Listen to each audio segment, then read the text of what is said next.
Hi, welcome to It's Not About the Hair online series. My name is Valerie Fuentes. I am your host, and today I am with Christie Valdiserri. She's a dancer, a model, a fitness instructor. And what I love about you is that you're advocating for our community and you're being an example for all the generations to come to show them that ball is beautiful. So thank you, Christie, so much for being here. I'm so thankful that you said yes to my invitation. I'm so happy to be here. Thanks for having me, girl.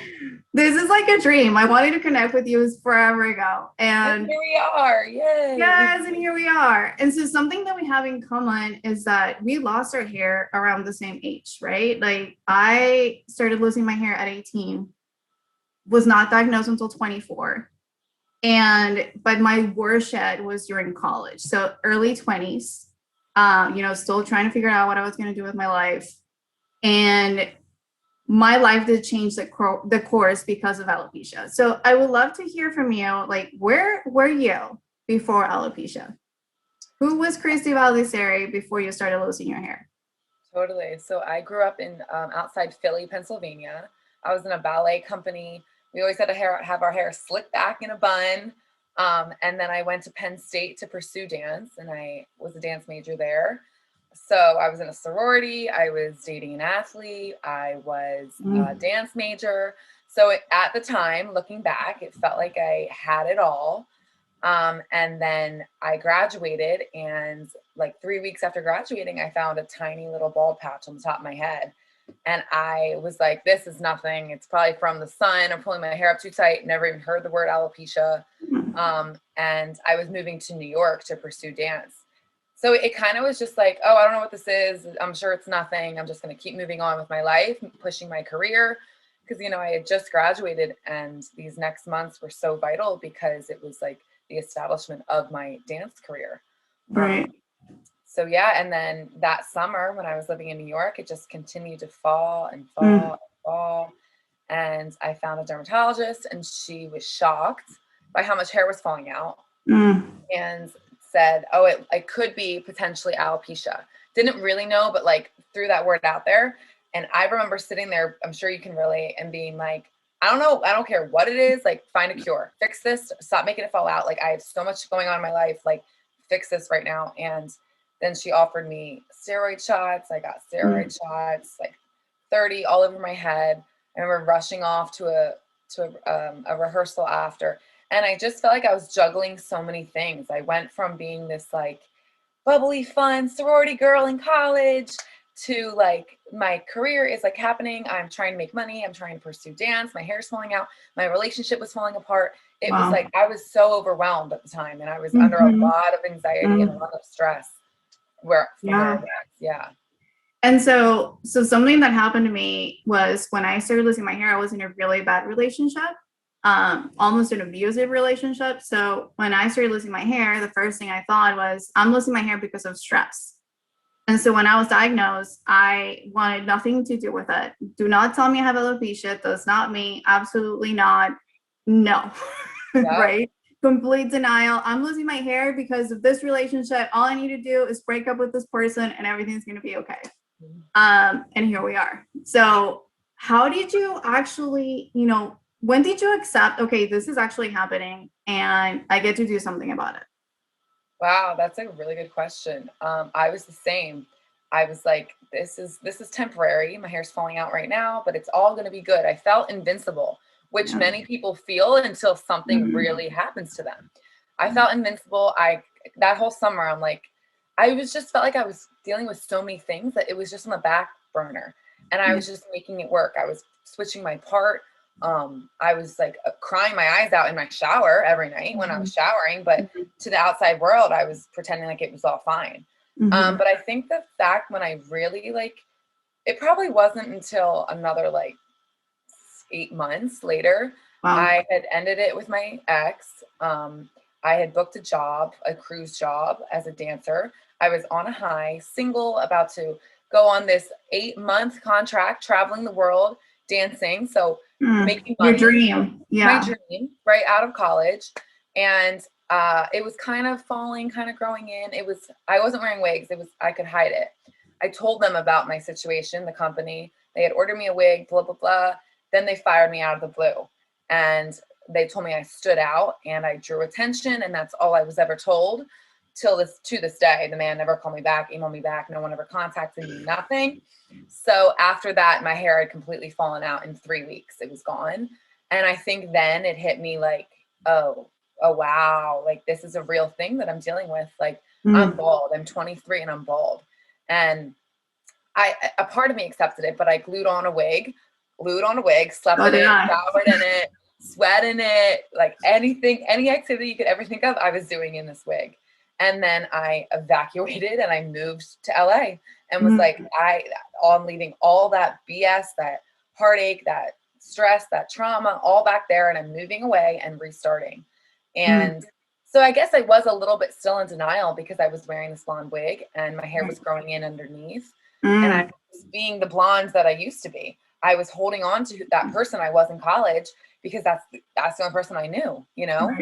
So I was going out and with this blonde wig, just trying to hold on to that same person. But you understand, like when your whole identity, your whole look changes, it is way deeper than just wearing a wig. Like there's so many layers and so many emotions that you have to try to navigate amidst moving across the country, pursuing my career, finding an apartment, getting a job, like freshly single, like so many other things, you know. It's just like life just keeps going on, and then this is an added layer that you have to navigate through. And some people, I didn't have the tools. People don't know. There's no rule book how to deal with this kind of stuff. But when you want yeah, no. And so that's something that I tell everyone is I feel that we are already badasses, every single one of you, right? All of us, for waking up in the morning and moving on with our day without hair, right? Like a lot of people can't even fathom that idea. And we still do, right? Sometimes it might be rough days, sometimes it might be good days, but we wake up every single day and we get through the day. So that alone, it's like, wow. And I'm like so impressed about what you did, because you did go on. Like you said, the show must go on. I'm moving to LA. I'm making this work. So wow. And so then what happened? So you got to LA. So I got to LA. I didn't have a job or an apartment. I had like a little bit of savings. I stayed with my friend from college, and every single day I went out and looked for apartments and applied, dropped off my resume at every bar you could ever imagine in Hollywood. That's just what I was doing when I got here. And then, because I knew I needed to get a job if I wanted to stay, and I couldn't go back to that life. I needed to stay out here. So I eventually got a job at a janky ass bar in Hollywood, and I got an apartment, and I just continued on. I got signed with a dance agency, didn't tell anybody, wore this wig, showered, everything in this wig. I was just this blonde girl, that's it. And then I would go and get it taken off and re-glued, like every 4 weeks. And I couldn't even look at myself in the mirror. I would turn my chair so I could not look at myself in the mirror without a wig on. I was like, so maybe it wasn't even until this point that I fully accepted it, because I was just trying to keep my pedaling on the treadmill. Like I was trying to keep my head above water. So like a year, I hid under this wig. One day I had a horrible reaction. Like it was bright red around the scalp from the glue. And I remember looking at flights like, that's it. I'm throwing the towel in. I can't handle this. It's way too much on me. I'm in so much pain. I can't go anywhere right now because I can't wear a wig because I have this horrible breakout. That was a low moment. I'm like looking at flights like I'm done.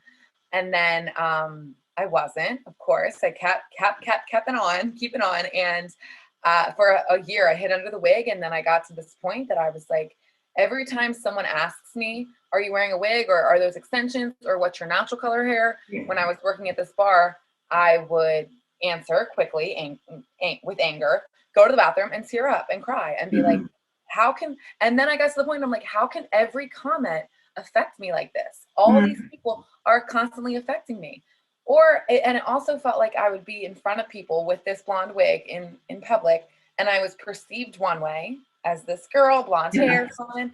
And then I came back to my room behind closed doors, bawling my eyes out, crying myself to sleep, angry, hopeless. And I was like, this bridge of what people are perceiving me and how I'm actually feeling needs to come to the big gap needs to come together. Yeah. And then I was like, that's it. I'm sharing my story. I made a video, posted it on Instagram, hosted an event, invited all my friends to this event in this studio I rented, and was like, here's my story. Here's my truth. Take it or leave it. This is who I am. I'm done hiding. And that was the best thing I've ever done in my life. That was the Wow. most liberating feeling for myself. Wow. And that was how long ago? That was 2.5 years ago. Yeah, almost to the 2.5 date. years ago. 2.5 years ago. Yeah. Yeah. And my life has just blossomed, and who I am has just blossomed because I've let go of this weight. And and you can relate, like I still wear wigs a lot. I love a good wig. Yeah. Right. So it's not, I tell people, you don't have to share your story and then commit to being bald Mm-hmm. forever. You can share your story and continue to wear wigs 24/7. Oh yeah. Oh my gosh. Because at least getting the weight off your shoulder is like, it just feels so good. Yeah. But you don't, right. And you don't have to commit to just No. being bald now. No one wakes up and is like, we love this. It's a journey. Yeah. Yeah. And there is no guilt or shame on wearing wigs, right? I tell everyone, we're not vain. We just choose to wear hair, just like you choose to do your nails, you choose to put earrings on. That's the way I look at my wigs. Totally. I choose to put hair on, right?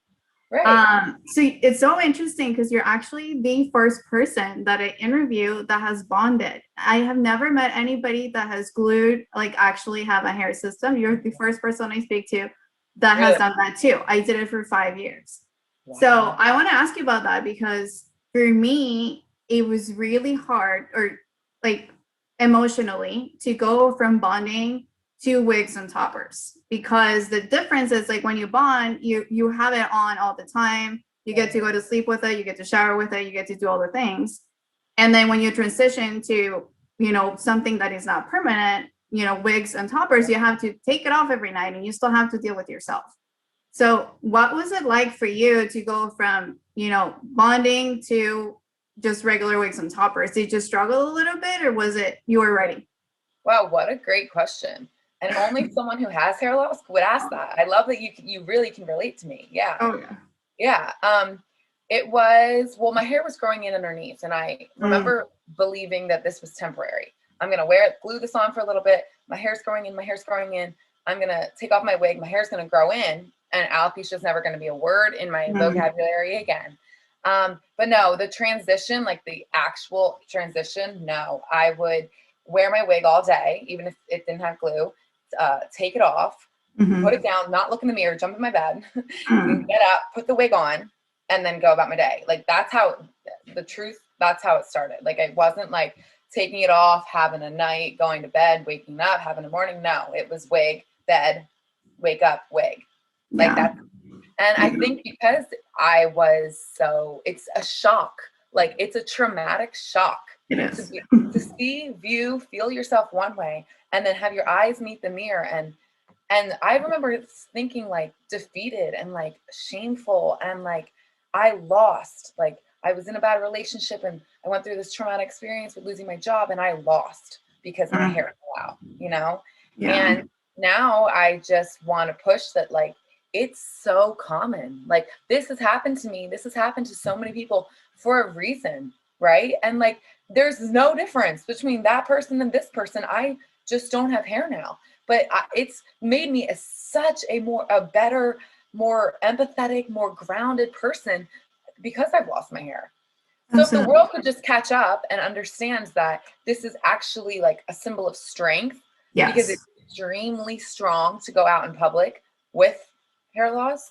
It's strength and it's beauty and it's not sick and it's not shameful. But that's how I initially felt when my eyes met my own eyes in the mirror. Yeah. Yeah. And I love what you said, not sick, right? I think that's the hardest part, that when people see a bald woman, man or woman, or, we're losing our hair, they think, oh, she's sick. And they immediately feel sorry. And we're not sick. I feel great. I feel amazing. Never felt better. Yeah, exactly. So where did you find the strength to do your video for Sports Illustrated? Because that is major courage right there. Good question. Yeah, my hair was growing in up until like April, I guess 2 years ago now. Growing in, like probably 85% back. Eyebrows thick. It was in. And this was the first go around. And I was like taking pictures, progression pictures, loving it. And the year prior to the SI submission, I remember seeing my friend do it. And I remember vividly thinking, oh, I can't do that till my hair grows all the way back in. And maybe it will by next year because it's growing. So that's what I was telling myself. It's growing, it's growing, it's growing. I can't do that unless my hair grows in. I'm not doing it in a wig, and I'm not doing it with these patches. So then that April, so like 8 months later, it falls out again. And I am like absolutely crushed. Cried for like 12 days in my room. Like I was crushed, as you can relate to. Like it's all over my shower. It's all over my pillow. It's all over my sweatshirt. And I like deleted Instagram. I like went in hiding. I was so sad. And then that was April, all of April, really, really sad. And then I saw the casting for SI and I was like, I'm doing it. I don't care. I shaved my head, took power back. I'm like, I'm doing it. Dragged my friend to the beach. I'm like, you're about to film me. I'm taking my wig off. We're doing a little segment on talking about what I've been through. We're doing it. I'm not thinking twice. Let's edit it and submit it. And we did that. And then next thing you knew, they invited me down to Miami, and it was just, I didn't think too much. Like I wanted to do it in my heart. But if I sat there and I was like, no, I got to put my best foot forward and just do it. I bought my flight to Miami. I just went to Miami. I just did it. I couldn't think too much. I couldn't give myself a moment to talk myself out of it. And honestly, like, thank God, I was just shut up, just go for it. Yeah.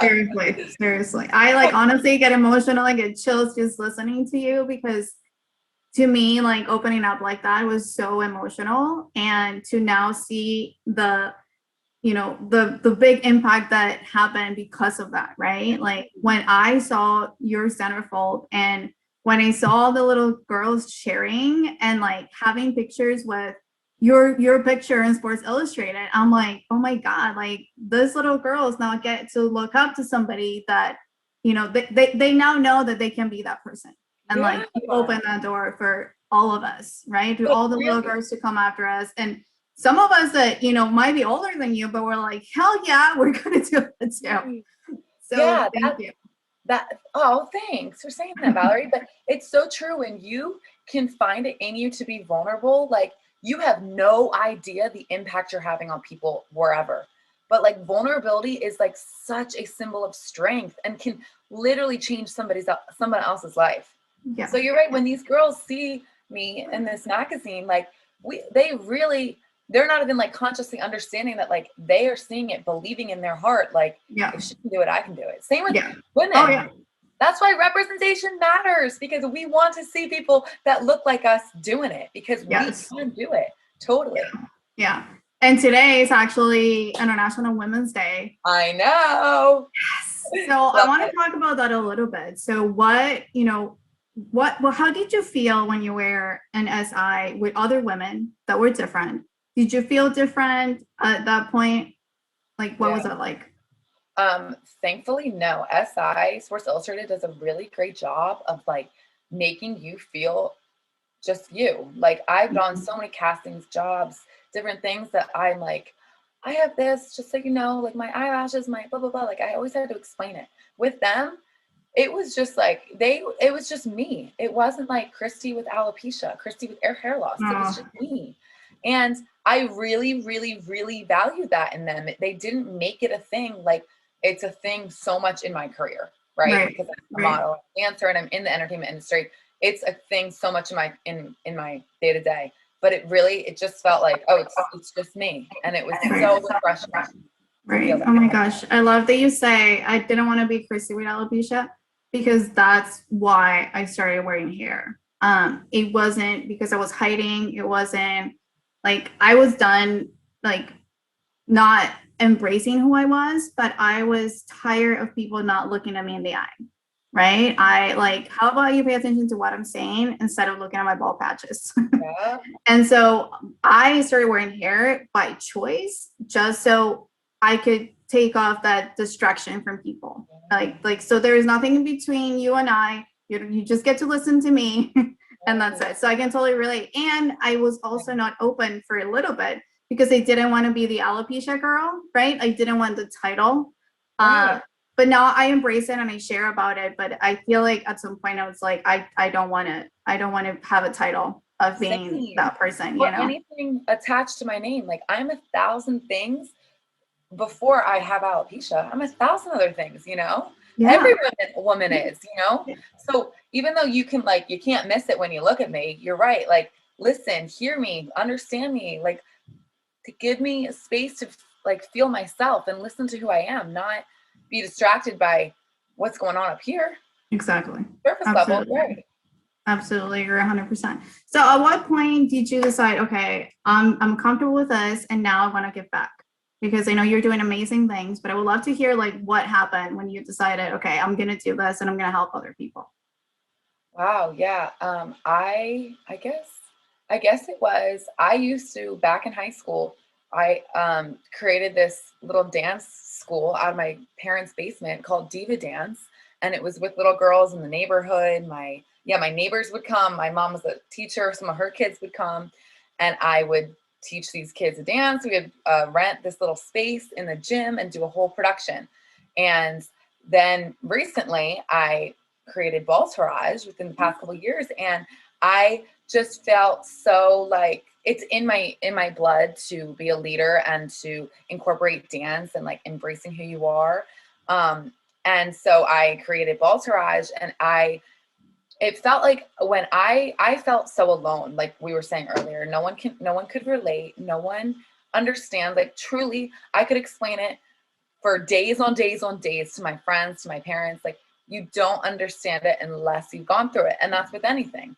So I felt not heard, not seen, not understood. And I wanted to be around other people that got me. So that's Mm-hmm. what Baldtourage came about, right? I wanted to meet other women that actually understood who I am and what I've experienced and the emotions I feel. And Mm-hmm. that's the same thing, the Baldtourage adults, that's where that came from. And the kids, teaching dance and working with kids, like, and letting them express themselves. I did that when I was in high school with little girls before I even had hair loss. So Yeah. now that I can do it and teach dance, which is my number one passion, and talk about hair loss and loving yourselves and what you're grateful for and your dreams and all of this, like women, little girl empowerment, full circle. It's full circle for me. Full And circle. it's, yeah, and it really fulfills me because Mm-hmm. it, in a sense, if I'm being honest, validates in my head, like why this happened to me, you Mm. know? I'm Yeah. sure you can relate to that too. When you Oh, really yeah. fulfill someone, you're like, this is my calling. For so Mm-hmm. long, people are so, it's so hard to know what to do in life and like where you're drawn to and your passions. And especially a lot of my friends in the dance community, it's like we have so many things, but where is our like niche? And because I have the personality I have and the hair loss, it has really given me a clearer vision of where I want my life to go. Oh my gosh, I can so relate. Yeah. And what I think is that this is my purpose, and how I know that this is my purpose is because I don't care how many no's I get. I don't care, how many people say, no, I don't want to talk to you, or no, I'm not, I'm not interested in your program, or no, whatever. I don't care. I'm never Yep. going to stop talking about this. When people come Same. to my page, I say, I really hope you love women with hair loss because this is all I talk about, and I'm Yeah, never going to stop. I love So it. that's it. Yeah. Okay. So I want to know, because we see you super confident every single day. You're really putting yourself out there. Is there anything that you're struggling with right now? Wow, that's a good question. And like we were talking about, like people who meet us at this point, like this is my chapter 8, page Yes. 75. Like It's 30. not chapter, right. Yeah. It's not chapter 1, page 1. I think just the what I feel about normalizing it, and Okay. I know we kind of we're talking about the bald pranks. Like Yes. I I struggle with that people can monetize, people Mm, can get clout off of my struggle. So mm, it's one thing to like it's one thing to, I know this guy did a went out with a bald cap and the reactions were beautiful. It was like a statement. He was looking, I didn't know if it was shaved or a bald cap at the time, but when I saw him with paparazzi, he was like owning it. And he was like, this is my look for the night. This is my look. And I thought I loved that because he was making a statement that it's a right. look. And then Mm-hmm. it went further and we saw different videos of people's reactions. And I just, I'm like, it's just pathetic. Like, that's the word. It's pathetic. It's for clout. And that's what I'm struggling with. Like, I'm on this mission. Like you said, I'm not stopping. I don't care how many no's. I don't care if people aren't picking it up. Like, I don't care. I feel so strongly about this. Like, if it's so rare, like people are always like, oh, it's so rare to be totally bald. I'm like, how rare can it be? I'm sitting in front of you. Like, it's not that rare. So if I can do everything in my power to normalize this, because I'm dealing with it and I feel like a normal person. So I just am frustrated that it's the pranks. And then also everywhere we look, you see people with hair, and I'm like doing everything I can to work with these different brands, push my message with agents on the phone. I'll be like, no, I'm not shooting bald, with a wig. Like, I'm only shooting bald. No. I wear wigs Wow. in personal life, but I'm not gonna book a job because I'm gonna fit in with the standards. Like, and I'm not even at the peak of my career. I'm more at the beginning of my career, but I just feel strongly I don't want to just put a wig on to get gigs or You make get a money. job. Yeah. I want to do what I really believe in. So Yeah. yeah, that's what I'm struggling with. But there's not enough representation, that people can just so casually, without thinking, mock something that we're so deeply dealing with daily. And we just got to get out there. But the conversations like this, people with passion like this, this is what's going to make it happen, you know? Oh my gosh, You just yes. got to keep on going. Like you were saying, like, you're not stopping. I'm not stopping. And that's Yeah. going to make a difference. I really believe. Absolutely. And it's gonna take all of us though, right? Like it's not gonna be you and I. It's gonna take a village Mhm. to break the stigma. So I invite Right. everybody, I did a post about it and I said, we need to hear your voices, right? And not coming from a victim perspective of, poor us, you're making fun of us. No, I want to hear your voice coming from, what do we get to do so this stops, and why? Like, how is this impacting you really? Because what really, like, I felt that it was a slap in the face was no answer from anybody, right? Because I know you did 100 messages. So did I. I know bunch of people in that community. These people had hundreds upon hundreds of messages, and I didn't hear anybody acknowledging anything. I know. And that to me, after all of this work, like you said, like literally a full year, because I really believe that 2020 was our year, right? Like yourself, Ayanna Presley. There's so many like big people that came out. And I'm like, we're doing so much great work and we're completely in a different place. And here you are making fun of us. No, you know what I mean? Like, right. And doing it so casually and fun and like zero sensitivity or like, and it's just so obvious the people who have done it. Look at their platforms, like it's for clout. And it just sucks that they have like the influence and they're at the point, that kind of platform that they do.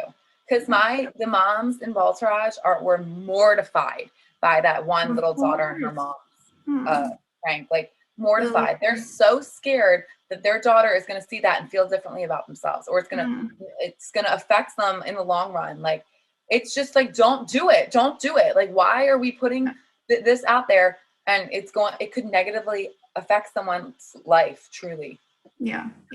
And to me, it's like, if you didn't know the impact of your words and you did it, that's fine, right? If you come back and rectify and say, I had no idea that this was a thing, I'm so sorry, I totally get what you're going through. Now that I experienced this, I know, like now that I got these reactions, like I learned a little bit about your experience, but nothing was said. It's the ego. Their ego's in the way, and it's pathetic. It's sad, but you're right. We gotta keep on keeping on because, and you know what I've noticed? The hair loss community is like so powerful, like so passionate, so strong. Like when all of the pranks and whatnot were going on, like everybody just seemed to be messaging me and coming together. I'm like, wow, like we could take over the world. Oh, we are. Yeah. And so I wanted to speak to that too, because you said, we're not alone. And I just want to remind everybody that there are 143 million people with alopecia in the world. And that's just alopecia, not all types of hair loss. Right. And 6.8 in the United States. Wow. So was. Guys, we get to take over the world and break the stigma and treat alopecia as something normal, like you were saying. I feel like people don't go around saying, hi, I'm Valerie, nice to meet you. I have high cholesterol or I have diabetes. Like, this is a medical condition and that's all there gets to be. It doesn't have to, like, it doesn't have to change your life. It's going to be whatever you make it, and you get to go through the grieving process and process all those feelings. But at the end of the day, the invitation is, let's make this normal. Make it normal for yourself to then make it normal for others. Mm-hmm. Yeah. And you're right. You're so not alone. There's so many people that have it, but are really afraid to open up about it. So it may feel like no one has it, but people do have it. But because of the shame and the sickness mentality around it, people have been so scared to open up about it. But you're right. You just dropped the numbers. Like, there are so many people out there who can relate to this. Yeah. Millions. Christie, so what's next for you? And what do you think is next for us as a community? Yes. Next for me in my career anyway is working with more brands, beauty brands, fashion brands, fitness brands, more brands as a bald model with the big boys. So yeah, that's next for the Baldtourage, for the hair loss community. I think it's about time we get on a talk show. That's like in the works, and I really feel passionately that we got to bring a light to what all of us in the hair loss world or hair loss community are doing, how strongly we feel. And I think it's really powerful if that happens, and showing bald women or women with hair loss from all different ages. I have 2-year-olds that I know. I have 65-year-olds that I know, So a whole range could make a huge impact. So I think we got to get on one of these talk shows coming up, and I know it's going to happen eventually. Yes, absolutely. Well, thank you, Christie, so much. Before we go, I would love to hear from you. What is the best advice that you can give somebody that maybe just started their journey and can't picture their life living with alopecia? Yeah, I would say have your own back. That's like a powerful statement. Like, really, like at the end of the day, like, wow, I could get emotional, but like, know that you are going to be okay. Like, have your own back through this. And also take the time to write down what you are grateful for, because although we don't have hair, or we're losing our hair, or we don't have confidence, or all these negative emotions, like, think about the beautiful, amazing things you do have, even if it's just a bed to sleep in, right? Or even if it's just my sister or my cousin or my mom, or like something we're grateful for can really like take it can level out the emotions, I believe, if you can like take a second every day to think about the stuff you do have, even though you don't have hair. Oh my God, Christie, that is such a great point, because I feel like we lose the perception of what really matters when we lose our hair. It's all about the hair. Like, at that point, it's all about the hair. And we just want to grow the hair back. And I remember working to pay for the treatments, and my life was about growing my hair. And I forgot about life. I forgot about everything else. And that's a good point that you're saying. One of the moms in Baldtourage, she feels really strongly about not saying, like, I used to do the same thing, like, I have to fix this, and the moms are trying to fix this, but in turn that's implying that something is broken or wrong. So be cautious about the words you use to giving advice. Be cautious about the words you use with yourself and with others, and try, even though it's a shock and it's traumatic, to believe that like it's not all bad and it's not broken, and there's not there. If you can push through the next couple steps, there's so much beauty in it. You just have to be open to getting there. And in the beginning, it's really hard, but have your back and know that it's not always going to be as hard as it is right when it's happening. Absolutely. And you get to live with this, not deal with it, right? I think what you said, language is so important, because I used to say, oh, I'm dealing with hair loss. And it's like, no, I get to live with this. Just feel the difference of I'm dealing with this and I'm living with this. And that's why I tell everyone, we are living our life with hair loss, right? It's not, because I came from a place of I'm resisting myself in this condition for 10 years. I Wow. was rejecting myself, resisting alopecia, all the things. So now I get to integrate this condition and live my life. Yeah. So, yeah. Mic drop. Yay. Love it.